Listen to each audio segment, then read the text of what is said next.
저는 20대 후반이고 저에겐 3살 터울의 남동생이 있습니다. 많은 차별을 겪으면서 자랐어요. 엄마는 아들밖에 모르는 사람이었고 학창시절 저는 학원 한번 보내주지 않았어요. 하지만 남동생은 학원은 물론 부족한 부분은 과외도 시켜주고 대학교 때는 어학연수도 보내주기도 했고요. 교복도 아나바다 시장에서 중고로 물려 입었고 교통비 외엔 용돈은 전혀 주지 않아 고등학교 때 학교 끝나고 알바도 하고 그랬습니다. 동생에게 돈 쓰는 걸 보면 집안 형편이 어려운 건 아닌 것 같은데 유독 엄마는 제게 돈 쓰는 걸 너무 아까워하셨습니다. 하도 어릴 때부터 먹는 거 입는 거 모든 게 남동생 위주였기에 언젠가부터는 부모님께 더 이상 바라지도 않고 기대지도 않게 됐습니다. 공부는 그렇게 잘하는 편은 아니라서 좋은 대학에 가진 못했어요. 대학 입학할 때 엄마는 그런 대학 가서 뭐 하냐고 돈 낭비라고 등록금도 안 주려고 해서 아빠에게 조르고 졸라 입학만 시켜달라고 빌었던 기억이 있네요. 아빠는 진짜로 첫 등록금 딱 한 번 내주고 알아서 하라고 해서 그때부터는 정말 밤낮 없이 알바하고 휴학도 2번씩이나 해가면서 대학을 졸업했습니다. 집에서 학교가 멀어 기숙사 생활을 했는데 4학년 때는 기숙사에 탈락해 자취집 얻을 보증금을 부탁했지만 딱 잘라 거절당해서 월 15만 원짜리 고시원에 들어가 취업하고 1년 넘게 살다가 대출받아 직장 근처 원룸으로 옮겼습니다. 하지만 동생은 달랐죠. 학원에 과외 해줄 수 있는 건 모두 다 해줬는데도 엄마가 원하는 대학에는 합격하지 못했습니다. 그런데도 엄마는 동생이 대학 입학했다며 좋은 오피스텔도 얻어주시고 군대 가기 전 어학연수도 보내줬습니다. 서러운 게 말도 못했지만 부모님과 동생을 원망하진 않았습니다. 언젠가부터 스스로 일어서야지 가족은 기댈 곳이 아니라고 느꼈던 것 같아요. 지금은 어느 정도 안정이 됐습니다. 직장 생활 3년 차에 적은 월급이지만 아끼고 저축하면서 살고 있고요. 직장인이 되고부터는 집에는 명절 때나 특별한 일 있을 때만 가요. 집에 가서 부모님 얼굴 보는 게 1년에 5번 정도 되는 것 같네요. 동생은 아직 취업을 못해 집에 가면 늘 방에서 게임만 하고 있습니다. 집에 갈 때마다 엄마는 동생 어디 좋은 취업 자리 있나 좀 알아보라고? 너만 직장 다니고 잘 살면 그만이냐고 동생 생각 좀 하라고 하는데 동생은 취업할 생각도 없어 보이고 집에서 그렇게 지원해줬는데 왜 저러고 있나 한심할 때도 있습니다. 물론 제가 나서 동생 취업 자리를 알아볼 생각은 조금도 없어요. 집에 가봐야 동생 챙기라는 말뿐이라서 요즘은 집에 가도 그냥 부모님 얼굴만 보고 올 때도 많고 아예 전화로만 안부 묻고 말 때도 많아 점점 집에 가는 횟수가 줄고 있네요. 주변에서 형제 자매 서로 위하는 얘기 들으면 남 얘기 같습니다. 얼마 전 아빠가 회사 앞이라며 연락이 왔습니다. 어릴 때도 졸업 입학 그런 행사조차 한 번도 학교에 온 적 없었고 심지어 제가 회사에 취업했다고 했을 때도 어떤 회사인지 묻지도 않은 분이었기에 회사 앞이라고 연락 온 게 너무 이상했습니다. 아빠와 거의 대화도 잘 안 하는 편이라 보자고 하는 게 불편하기까지 하더라고요. 아빠, 여기까지 어쩐 일이세요? 회사는 잘 다니고 있지? 별일은 없고? 절 찾아온 이유가 고작 안부를 묻기 위한 건 아닐 텐데 뭔가 하고 싶은 말이 있는데 굉장히 뜸들이시는 것 같았습니다. 별일 없어요. 무슨 일 때문에 오신 거예요? 아빠의 이야기는 너무 뜻밖의 소리라 당혹스러웠습니다. 외삼촌이라는 사람에게 연락이 오면 다른 얘기할 것 없이 엄마에겐 비밀로 하고 아빠에게 연락해달라는 소리였습니다. 지금까지 외삼촌이라는 존재는 전혀 알지 못했고 설령 외삼촌이라는 분이 있다고 해도 엄마의 남자 형제일 텐데 엄마에겐 비밀로 하라는 건 또 무슨 소리인 건지 이해할 수 없었고요. 대체 외삼촌이라는 분이 누구기에 엄마에게 비밀로 하고 아빠에게 연락해야 하는 건지 물었습니다. 아빠가 지난 과거 얘기를 시작했습니다.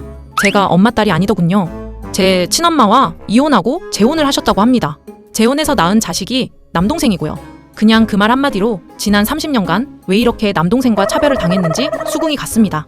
전 친딸이 아니었으니까 엄마에겐 남이나 다름없는 천덕꾸러기였구나 싶었고요.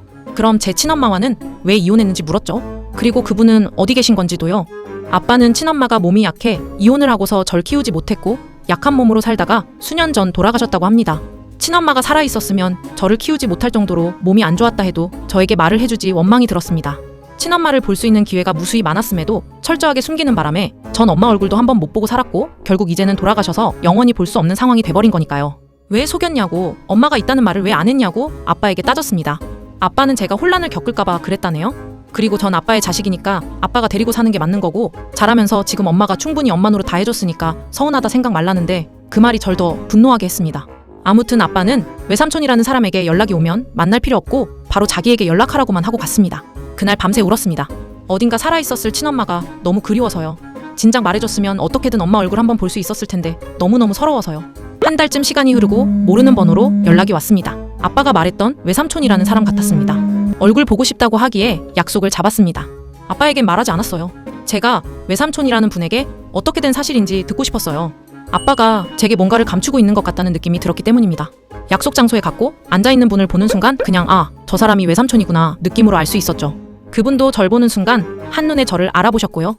어떻게 지냈니?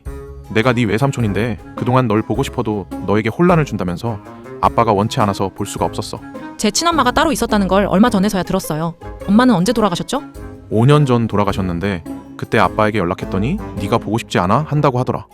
근데 친엄마의 존재를 이제서야 알았다고? 네.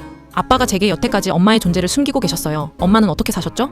아빠가 안 된다고 해도 한 번쯤은 절 찾아오실 수 있었을 텐데 왜 오지 않으셨어요? 묻고 싶은 게 많았습니다. 외삼촌은 제 말에 많이 놀라면서 어디서부터 어떻게 말해야 할지 모르겠다고 힘들어하시더군요. 솔직하게 진실을 말해달라고 사정했습니다. 외삼촌이 하는 말은 너무 놀라웠습니다. 아빠가 저를 낳고 엄마와 이혼을 한 건 지금 엄마 때문이었습니다.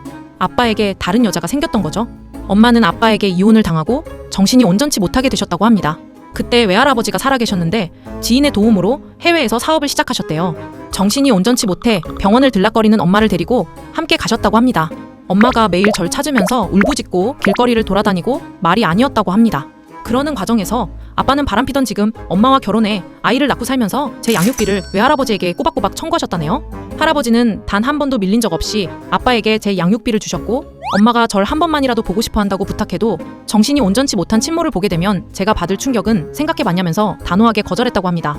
그렇게 외할아버지가 돌아가시고 그 사업을 외삼촌이 물려받고 저 20살 때까지 양육비 계속 보냈고 저 대학 입학했다고 해서 등록금도 보내셨다고 합니다. 그렇게 꼬박꼬박 받아온 제 몫의 그 돈은 정황상 남동생을 위해 다 쓴 것 같아요. 친엄마는 정신이 온전치 못한 상태로 교통사고를 당하셨는데 식물인간으로 8년간 누워있다가 5년 전 돌아가셨다고 합니다. 정말 말이 안 나오더라고요. 외삼촌이 절 찾아온 이유는 이제 해외 생활을 접고 한국으로 들어오는데 본인 사업장에서 자기를 도와 일하면 어떻겠냐는 제안을 하고 싶다고 했습니다. 그간 아빠 말만 믿고 제가 잘 지내고 있겠거니 했는데 한국으로 사업장을 옮기면서 한국에 있던 지인들에게 제 소식을 수소문해보니 제가 그렇게 잘 살고 있는 건 아니더라는 말을 들었다고 합니다. 할아버지가 양육비 한번 밀리지 않고 챙겼던 조카라서 할아버지 돌아가시고도 챙겨왔는데 한국 사정이 밝은 지인들에게 들은 소식은 자기가 생각했던 것과는 너무 달랐다며 그간 아빠만 믿고 돈만 보냈던 자기 잘못도 크다고 했습니다. 전 외삼촌에게 잘못이 있다고 생각하진 않습니다. 아빠와 지금 살고 있는 엄마 두 사람의 잘못이 크다고 생각해요. 그 후로 외삼촌과 종종 만나 엄마 얘기와 해외에서 했던 사업 그리고 저와 2살 터울의 외삼촌 딸인 언니와 자주 왕래하면서 그간 느껴보지 못했던 가족의 사랑을 느끼고 있어요. 제가 살아온 얘기를 할 때마다 외삼촌은 자기 잘못이라고 굉장히 마음 아파하십니다. 얼마 후 아빠에게 연락이 왔습니다. 당장 집으로 오라고 하면서 화가 나셨더라고요. 너 내가 그 사람에게 연락 오면 나에게 바로 알리라 했는데 왜 네 멋대로 그 사람들을 만나고 다녀? 그 사람이라뇨. 외삼촌이잖아요. 친척을 만나는 게 뭐가 잘못인가요? 그 사람들이 뭐라 말했는지 몰라도 그 말 다 믿을 거 없고 연 끊어. 외삼촌과 연을 끊든 아빠랑 연을 끊든 전 성인이고 그건 제가 판단할 일이에요. 상관 마세요. 아빠의 계속되는 억지에 화가 나 일어서려 하는데 엄마가 제게 그러더군요. 너 지금까지 이렇게 키워준 게 다 누구니? 사람이면 고마워할 줄 알아야 하고 공으로 너 혼자 큰 거 아니니까 아빠 말대로 해. 공으로? 외할아버지, 외삼촌이 보내준 돈으로 준석이 키웠으니까 그럼 나는 공으로 큰 거 맞네요. 어머 얘 좀 봐. 검은 머리 짐승 거두는 거 아니라더니 은혜를 이렇게 갚는구나. 네가 키워준 고마움 조금이라도 아는 사람이라면 외삼촌이라는 사람이 일자리 얘기할 때 동생 생각했었어야지. 준석이 취직 생각 한 번이라도 해봤어? 너? 그러고도 사람이니? 사람? 내가 사람 밑에서 크질 못해서 사람 아닌가 보네요. 여는 집이랑 끊을게요. 앞으로 연락하지 마세요. 집을 나와서도 계속 분해요. 아빠라는 사람도 새엄마인 저 사람도 정말 사람 같지 않아요. 복수하고 싶어요.